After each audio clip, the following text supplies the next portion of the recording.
Sandra vai matar Candinho no hospital. A verdade sobre Samir vem à tona. E se eu te contar que enquanto Candinho luta pela vida em uma cama de hospital, alguém está planejando terminar o serviço que o fogo começou? Isso mesmo, gente. O que você vai descobrir hoje vai te deixar com os nervos à flor da pele. Estamos falando de traição, segredos que finalmente vão ser revelados, mentiras que estão prestes a desmoronar e uma vilã que está disposta a sujar as mãos de sangue para proteger seus crimes. E olha, tem mais. Um segredo guardado por anos sobre a verdadeira identidade de Samir está prestes a explodir e mudar tudo. Então respira fundo e vem comigo, porque hoje a coisa vai ficar pesada. O dia amanhece pesado no hospital. Dita não dormiu absolutamente nada. Ela passou a noite inteira sentada naquela cadeira desconfortável do corredor, com os olhos fixos na porta do quarto onde Candinho está internado. Cada vez que um médico ou enfermeira entra ou sai, o coração dela dispara, com medo de ouvir a pior notícia possível. Seu rosto está pálido, marcado pelas lágrimas que não param de cair. As mãos dela tremem enquanto ela torce nervosamente um lenço entre os dedos. Quando Túlio finalmente sai do quarto pela manhã, Dita se levanta num pulo. Seus olhos estão cheios de esperança, mas também de terror. Ela se aproxima do médico com as pernas bambas, mal conseguindo respirar direito. Asdrubal, Zuma e outras pessoas que passaram a noite ali também se juntam a ela, todos querendo saber como está Candinho. E a expressão no rosto de Túlio não deixa espaço para otimismo. Ele respira fundo antes de falar, escolhendo cada palavra com cuidado. A situação de Candinho é crítica, extremamente crítica. Durante a noite, houve momentos em que eles quase o perderam. O coração dele parou 2 vezes e precisou ser reanimado. Os pulmões estão severamente comprometidos pela fumaça que ele inalou. As queimaduras estão causando uma inflamação generalizada no corpo. E o pior, Candinho ainda não acordou. Está em coma, induzido para que o corpo dele possa tentar se recuperar sem sofrer com a dor intensa. Dita simplesmente desaba. Suas pernas não conseguem mais sustentá-la e ela cai de joelhos ali mesmo no corredor do hospital. Os soluços que saem dela são de puro desespero, de uma dor tão profunda que todos ao redor sentem um aperto no peito. Como pode? Como pode um homem tão bom, tão puro, estar passando por isso? Zuma se aproxima e tenta consolá-la, mas as próprias lágrimas dela impedem que consiga falar qualquer coisa reconfortante. Asdrubal, sempre o homem forte da família, dessa vez não consegue segurar a emoção. As lágrimas escorrem pelo seu rosto enquanto ele abraça Dita e Zuma ao mesmo tempo. Ele diz que Candinho é forte, que é um guerreiro, que já passou por tanta coisa na vida e sempre superou tudo, mas até mesmo as palavras dele são fracas diante da gravidade da situação. Enquanto isso, em outro canto do hospital, Túlio encontra Estela para uma conversa particular. Os dois se conhecem há anos e têm uma confiança mútua profunda. Túlio precisa desabafar com alguém e Estela é a pessoa perfeita.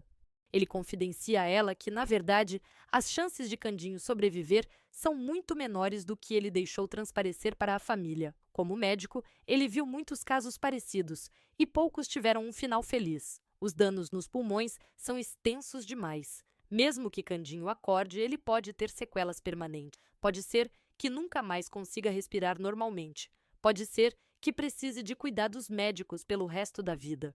E tem ainda o risco de infecção das queimaduras, que pode levar a uma sepse, e aí não há muito o que fazer. Túlio confessa que está fazendo tudo ao seu alcance, usando todos os recursos disponíveis, mas que no final das contas, tudo está nas mãos de Deus e da força de vontade do próprio Candinho. Estela escuta tudo em silêncio, com o coração apertado. Ela conhece Candinho, sabe o tipo de pessoa que ele é, e pensar que o mundo pode perder alguém assim é devastador. Mas então, ela faz uma pergunta que muda completamente o rumo da conversa. E Zuma? Túlio franze a testa sem entender aonde ela quer chegar. Estela explica que há algo sobre Zuma que não está fazendo sentido, algo relacionado à gravidez dela. Nesse momento, em outra parte do hospital, acontece algo muito revelador. Sônia procura Estela com um pedido específico. Ela quer refazer o exame de gravidez. Quando Estela pergunta o motivo, Sônia hesita, mas depois decide ser honesta. Ela conta que Zuma a procurou há algum tempo pedindo para usar seu nome em um exame de gravidez. Na época, Sônia achou estranho, mas acabou cedendo porque Zuma disse que era para pregar uma peça em alguém que era algo inofensivo. Mas agora, vendo toda a situação com Candinho, vendo o desespero de Dita, Sônia está com a consciência pesada. E se aquilo não foi uma simples brincadeira? E se Zuma usou aquele exame para enganar alguém de verdade? Stella escuta tudo com atenção crescente e as peças do quebra-cabeça começam a se encaixar em sua mente. Ela lembra de como Zuma apareceu grávida de repente, de como tudo foi muito conveniente, muito oportuno. Stella faz o exame em Sônia ali mesmo e o resultado não poderia ser mais claro. Sônia não está grávida, nunca esteve. O que significa que aquele exame positivo que tem o nome dela foi de fato falsificado. E se Zuma falsificou um exame usando o nome de Sônia, muito provavelmente ela fez o mesmo com o próprio exame, colocando seu próprio nome em um resultado positivo que não era dela. A indignação de Stella é imediata. Ela não consegue acreditar que alguém seja capaz de fazer algo tão baixo, tão cruel, especialmente em um momento como este, com Candinho lutando pela vida. Ela decide que precisa contar para Dita imediatamente, porque Dita merece saber a verdade, merece saber que está sendo enganada por uma mulher que não tem escrúpulos. Mas antes que ela possa fazer isso, outra bomba está prestes a explodir. Celso, que passou a noite investigando por conta própria, conseguiu juntar evidências suficientes para confirmar suas suspeitas sobre quem provocou o incêndio na fábrica.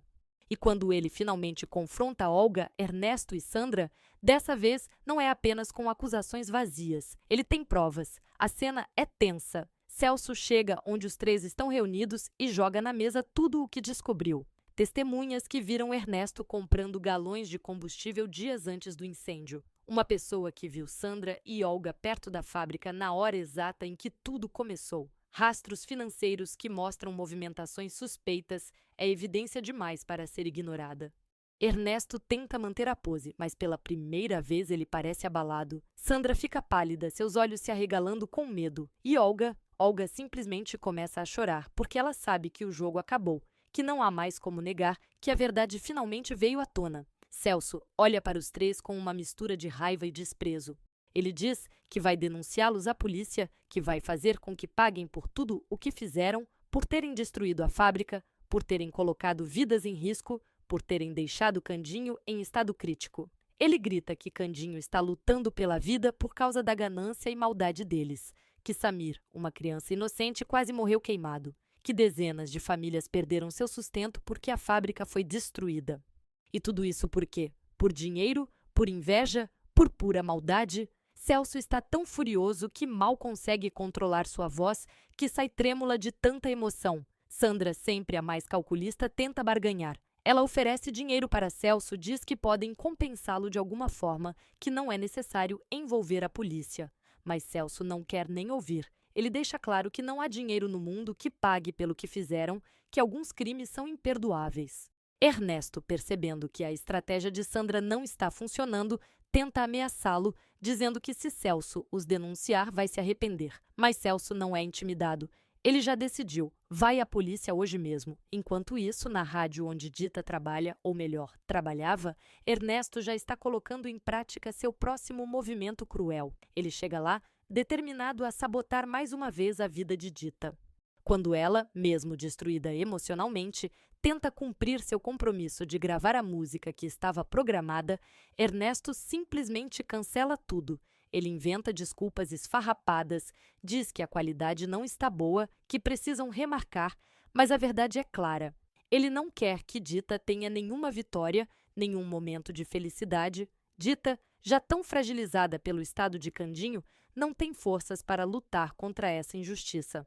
Ela apenas olha para Ernesto com olhos cansados, cheios de mágoa, e sai de lá. Mas Ernesto não sente nenhum remorso. Para ele, isso é apenas estratégia, apenas mais um passo em seu plano de manter o controle sobre tudo e todos. De volta ao hospital, Samir aparece novamente para visitar Candinho. O menino está com uma expressão determinada no rosto. Ele se aproxima da cama onde Candinho está inconsciente, cercado por tubos e aparelhos, e faz algo extremamente simbólico. Ele tira do pescoço seu amuleto da sorte, aquele que seu pai, que ele acredita ser seu pai, Thales, deu para ele quando era pequeno. É o objeto mais precioso que Samir tem, representa proteção, amor, esperança. Com as mãos tremendo de emoção, Samir coloca o amuleto no pescoço de Candinho. Ele sussurra baixinho, dizendo que se há alguém que precisa de sorte agora é ele, que Candinho salvou sua vida e agora ele quer ajudar a salvar a de Candinho de alguma forma. Que ele acredita que esse amuleto vai protegê-lo e trazê-lo de volta. As lágrimas escorrem pelo rosto do menino enquanto ele segura a mão de Candinho por alguns instantes, desejando com todo o seu coração que ele acorde. O que Samir não sabe, o que ninguém ali sabe, exceto Celso e agora Túlio, é que há uma conexão muito mais profunda entre ele e Candinho do que apenas gratidão. E Celso está prestes a revelar esse segredo que mudará tudo. Ele procura Zuma e a leva para um canto reservado.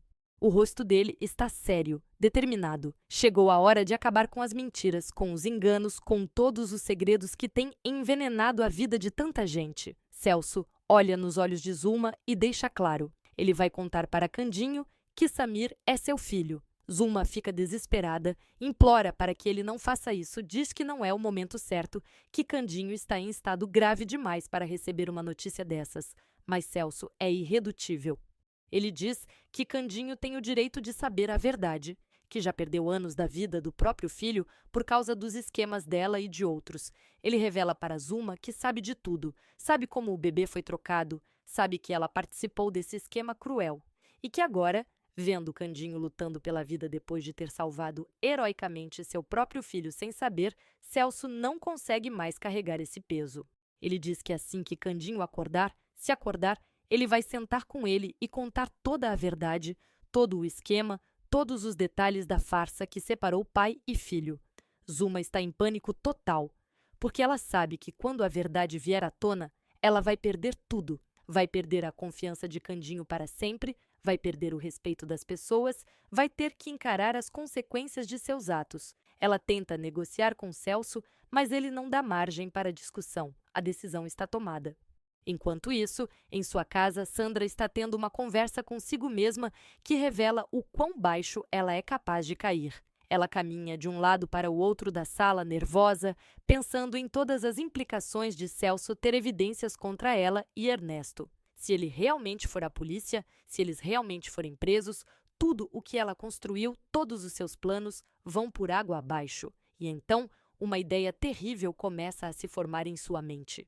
E se Candinho não sobrevivesse? Se Candinho morresse, Celso não teria a mesma motivação para persegui-los. Afinal, grande parte da raiva dele vem do fato de Candinho estar sofrendo. Se Candinho não estivesse mais aqui, as coisas se acalmariam naturalmente, as pessoas esqueceriam com o tempo, seguiriam em frente. Sandra sabe que está pensando no impensável, mas a semente já foi plantada em sua mente. Ela começa a considerar seriamente a possibilidade de garantir que Candinho não acorde daquela cama de hospital. Não seria difícil, ela pensa. Hospitais têm tantos acessos, tantas pessoas entrando e saindo, um travesseiro sobre o rosto, uma injeção de ar nas veias, a desconexão dos aparelhos por alguns minutos. Há várias maneiras de fazer parecer que foi uma complicação natural do estado grave dele. A frieza com que Sandra considera isso é assustadora. Ela não demonstra nenhum remorso, nenhuma hesitação moral verdadeira. Para ela, Candinho é apenas um obstáculo que precisa ser removido. E se para remover esse obstáculo ela precisa matá-lo com as próprias mãos, então que assim seja. Sandra decide que vai esperar pelo momento certo, quando o hospital estiver mais vazio, quando houver menos testemunhas, e então ela vai entrar naquele quarto e terminar o serviço que o fogo começou. De volta ao corredor do hospital, Stella finalmente consegue encontrar Dita sozinha.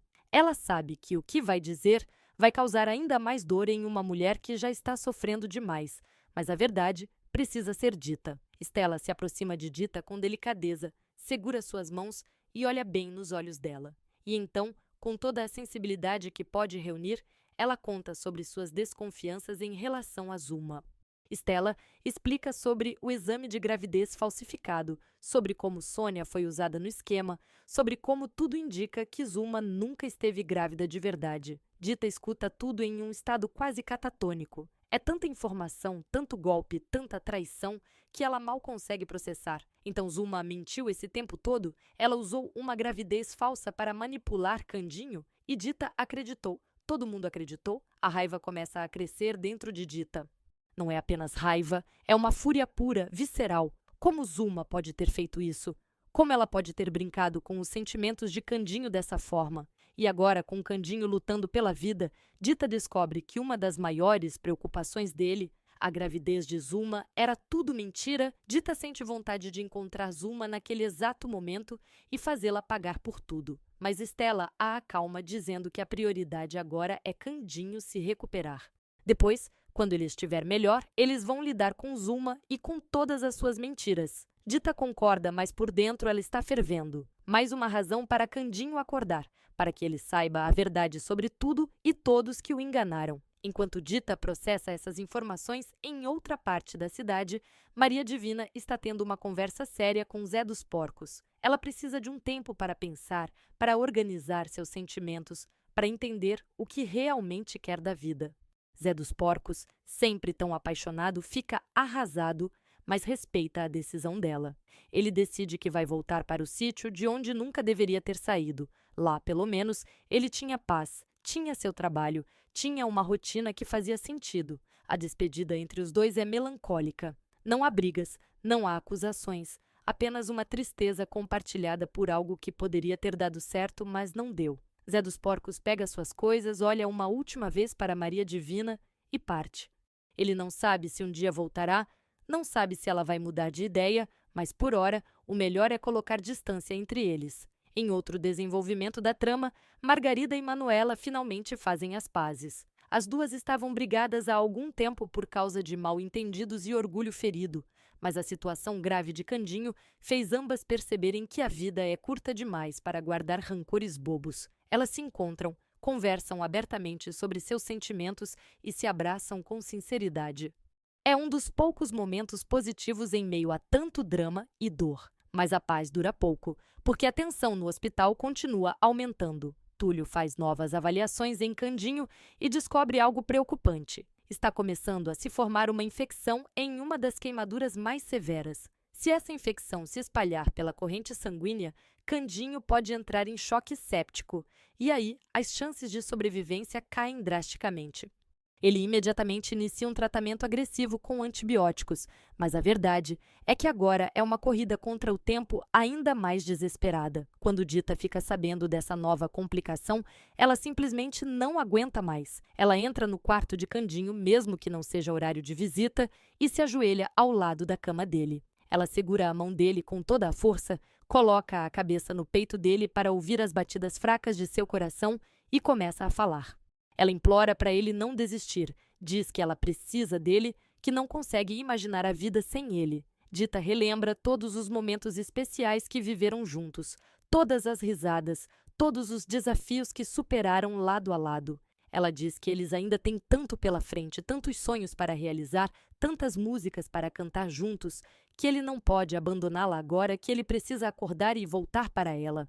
As lágrimas dela molham o lençol da cama enquanto ela derrama seu coração em palavras sussurradas. E por um momento, por um breve e mágico momento, parece que Candinho reagiu. Um dos dedos dele se move levemente, tão levemente que Dita quase acha que imaginou. Ela levanta na cabeça rapidamente, olha para o rosto dele com esperança renovada. Será que ele está tentando acordar? Será que ele a ouviu? Mas então, tudo volta ao normal. E Candinho permanece inconsciente, conectado aos aparelhos que mantêm sua vida. Enquanto isso, Celso está na delegacia cumprindo sua promessa. Ele apresenta todas as evidências que coletou contra Olga, Ernesto e Sandra. O delegado escuta tudo com atenção, examina os documentos, as fotos, os depoimentos de testemunhas e concorda que há base suficiente para abrir uma investigação formal. Mandados de busca e apreensão são preparados. É apenas questão de horas até que a polícia apareça nas casas dos culpados. Ernesto e Sandra ainda não sabem que a rede está se fechando ao seu redor. Eles acham que ainda tem tempo, que ainda podem controlar a situação, mas estão profundamente enganados. E Sandra, com seus planos sinistros de atentar contra a vida de Candinho, não imagina que pode estar prestes a ser presa antes mesmo de ter a chance de executar seu plano macabro. A noite vai caindo no hospital e a segurança fica mais relaxada. É o momento que Sandra estava esperando. Ela se veste com roupas discretas, esconde o cabelo sob um lenço e se dirige ao hospital. Seu coração bate acelerado, mas não de medo ou culpa, e sim de adrenalina. Ela está determinada a fazer o que precisa ser feito, custe o que custar. Ela entra no hospital se misturando com outros visitantes. Caminha pelos corredores como se soubesse exatamente para onde está indo. E sabe mesmo, afinal, ela já esteve ali antes, já memorizou o caminho até o quarto de Candinho. Ela passa pelas enfermarias, vira um corredor, depois outro e finalmente está a poucos metros do quarto onde Candinho luta pela vida. Sandra para por um momento, respirando fundo, preparando-se mentalmente para o que vai fazer. Ela olha ao redor para ter certeza de que não há ninguém observando. O corredor está vazio, as enfermeiras estão ocupadas em outros setores. É agora ou nunca. Ela coloca a mão na maçaneta da porta do quarto de Candinho, pronta para entrar e cometer um assassinato a sangue frio. Mas então, uma voz atrás dela a faz congelar. O que você está fazendo aqui? Sandra se vira lentamente, o coração quase saltando pela boca. Quem está ali, bloqueando seu caminho, olhando para ela com desconfiança? O episódio termina com essa tensão máxima, deixando todos na expectativa do que vai acontecer a seguir. Será que Sandra vai conseguir cumprir seu plano diabólico? Será que alguém vai impedi-la a tempo? Candinho vai acordar e finalmente descobrir que Samir é seu filho?